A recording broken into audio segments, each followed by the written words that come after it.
Where are you watching from? Drop your country in the comments and let's dive in. Chapter 1. The Perfect Lie Grant. Hamilton built things that never fail. As a structural engineer in Cedar Falls, Montana, he trusted load paths and numbers, not people. Then he met Candace at a Seattle MedTech conference. She was poised, camera-shy, and said her entire family had died in a crash. They married inside a year. Their son Tyler arrived 2 years later. There were hairline cracks Grant ignored. Candace skipped school events, hated photos, paid cash, dodged questions about her past. He chalked it up to trauma until second-grade picture day. At the studio, photographer Miriam McLaughlin went white when she saw Tyler. She handed Grant a photo from 15 years ago, a Missoula family, the Baxters, Edgar, his wife Belinda, and 3 kids. The mother had the same scar and features as Candace. The attached clipping said Belinda vanished the night her husband and children, one boy named Grant, age 4, were stabbed to death. Tyler was the boy's mirror. Chapter 2. Infrastructure of Deception. In his locked basement office, Grant did what he does best: analyze. He dug through archives, court leaks, and databases. Candace Stanton was a stolen identity from a deceased infant. Before Edgar, Belinda had a fiancé who died in a house fire. Insurance money followed her like a shadow. A forensic profile made the horror click. Some family annihilators rebuild the same life over and over, then destroy it. Edgar died 7 years into his marriage. Grant and Candace's 7th anniversary was 3 weeks away.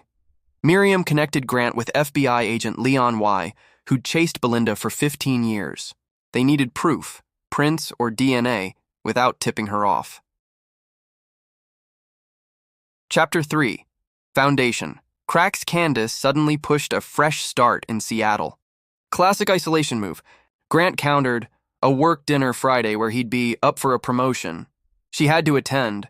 The plan: get her to use the lobby's touch display, clean fingerprints, collect DNA from her wine glass, and hand both to the FBI.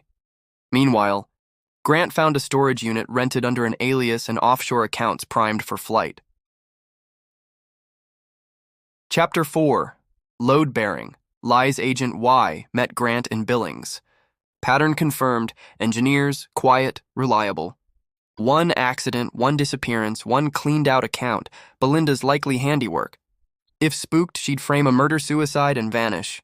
Grant mapped the Riverside Hotel, which he'd helped renovate.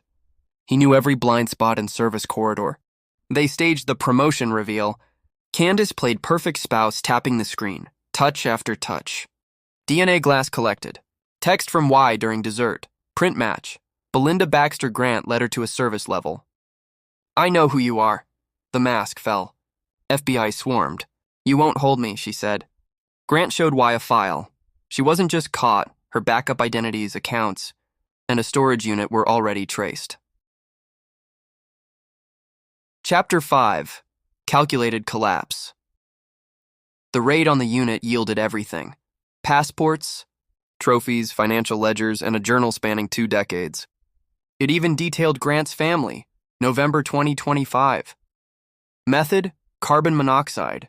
Scene staged as murder-suicide. Tyler disposed of before memories took root. Total victims across states, at least 27. Belinda tried bargaining from jail, hinting at another woman like me. Y had already scrubbed the data. It was a ploy. Power, not truth, was her addiction. Chapter 6. Engineering Justice. The case went federal in Utah, death penalty jurisdiction, with parallel counts in other states. The families formed a coalition. Grant worked to keep Belinda isolated. No interviews, no platform. A documentary, The Architecture of Evil, was greenlit with one rule: focus on victims, not the killer. Belinda's high-priced defense floated trauma, dissociation, anything. The Journal crushed it. Chapter 7. The trial Grant testified with an engineer's calm, how he met her, the red flags, the plan, the evidence.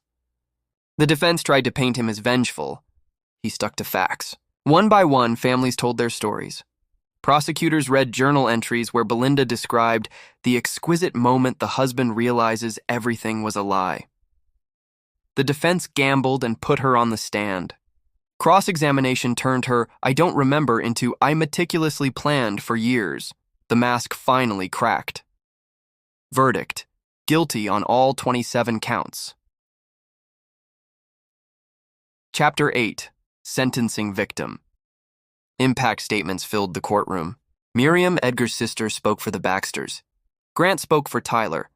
She decided our son was reaching the age of real memory, so she planned to kill him too. The judge called her crimes calculated predation, found no mitigation, and sentenced her to death on all counts. Consecutive daughter.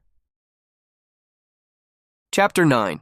New foundations. Grant sold the old house and moved to Bozeman. Tyler, resilient and loved, started fresh. The documentary premiered and centered the victims. Miriam became a victim's advocate. Belinda faded into a nameless cell, appeals grinding toward a set execution date. On Tyler's 7th birthday, he shouted, "Dad, push me higher!" Grant did, watching his son arc into a clear Montana sky. The old structure, lies and shadows, was gone. In its place, a life he engineered himself, reinforced by truth, vigilance, and the certainty that evil can be contained when someone refuses to look away.